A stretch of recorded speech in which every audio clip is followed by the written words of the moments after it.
Bueno,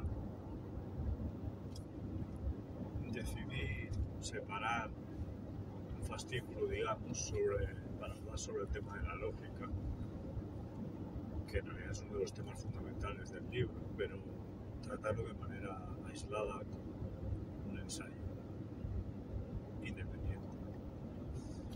Bueno, ¿por qué el tema de la lógica? Para mí, bueno, en general para todo el mundo, la lógica es un fundamento de nuestra manera de pensar y de hablar. Cualquier pensamiento racional al final acaba remitiendo a la lógica, a cómo formalizarlo, cómo estar seguro de que el razonamiento es correcto, cómo estar seguro de que es verdad lo que decimos en base a unas ciertas premisas, etc. Esto ha sido así desde que Aristóteles hizo la primera, digamos, formalización de la lógica. Entiendo que de forma intuitiva se manejaba el pensamiento racional, Sócrates es un hombre, somos mortales, etc. Pero se pasa a formalizar. Para mí es difícil escapar a esto, por mucho más adelante, Wittgenstein, por ejemplo, pretenda decir, diga, que la lógica puede no ser el núcleo del lenguaje, sino, digamos, el uso y la praxis serían ese fundamento.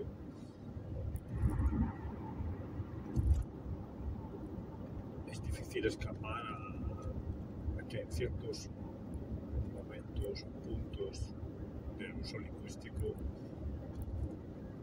la lógica juega un papel. De acuerdo. Independiente, esto tendría que verse en detalle, porque claro, podría ser una enmienda a la totalidad lo que estoy diciendo, evidentemente, claro. Si la lógica es solo una forma de hacer las cosas, ¿qué pasa con toda esta argumentación? Pero claro, también lo quiero argumentar desde el punto de vista que no es tanto que la lógica sea fundamental, como que cuando la utilizamos, cuando creemos que es algo correcto o válido, se trata de ver esa lógica como un límite, como algo que apunta a un límite más bien, en cuanto a hablar de las cosas.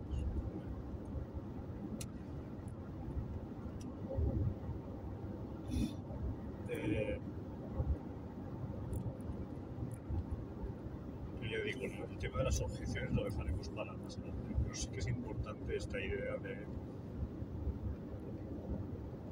la lógica o el lenguaje apuntando a un límite de lo que es decible, ¿de acuerdo?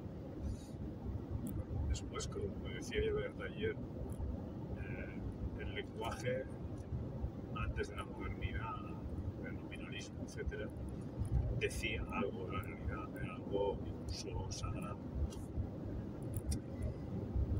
Por ejemplo, los chinos dan una inmensa importancia a esto. También recordemos el papel de Adán en la Biblia, que es dar nombre a las cosas. Es como si, digamos, el lenguaje realmente pueda romper la barrera de lo decible, digamos, de lo decible en un sentido lógico, formal, no sé cómo expresarlo, ¿vale? La cuestión es que para mí la lógica es como una columna vertebral, o al menos una parte del pensamiento y del pensamiento filosófico en particular.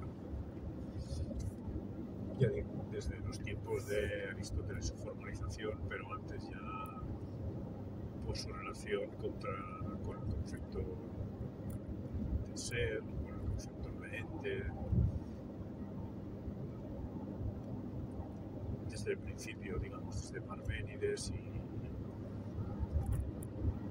Platón. Después vemos, claro, que Heidegger se enfrenta con esto de una manera absolutamente directa. Él postula que desde el principio ha habido el olvido de la cuestión del ser, ¿de acuerdo? Que se ha desplazado la cuestión de qué es el ser hacia, digamos, lo que los entes son. No el ser en sí mismo, sino lo que es cada ente. Claro, automáticamente, inmediatamente, que sea un ente conduce a las cuestiones clásicas de la ontología que se formalizan también, lógicamente, ¿no? Quizá no claramente en la época de Aristóteles, pero evidentemente sí en el siglo XX. Y está la cuestión de qué es ese ente, la cuestión de, digamos, cuál es la esencia de ese ente, la noción de sustancia y todas las propiedades de ese ente, digamos. Aquí está evidentemente el tema de las categorías, primero tratado por Aristóteles, pero después tratado durante toda la historia de la filosofía. ¿Cuál es la lista de las categorías? ¿Por qué estas sin otras? Etcétera. Ya digo, todo esto se analizó con muchísimo detalle, pero Heidegger dice que la cuestión fundamental del ser ha quedado se ha soslayado totalmente.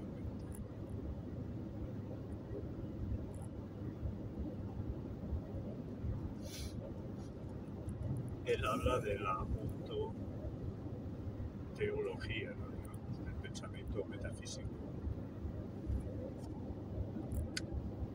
digamos, clásico. No sé si él habla de que hay que hacer una metafísica o simplemente superarla y ya está. Creo que superarla. Bueno, la cuestión es que, en el fondo, si tú miras esto también con el prisma de la lógica, lo que ves es que todo esta manera de pensar de Heidegger, no lo que dijo en cuanto al ser, porque eso sería esa idea justo de que el lenguaje apunta a algo que está fuera, sino la cuestión misma del ente, tal, etc. No deja de ser posible verla como, digamos,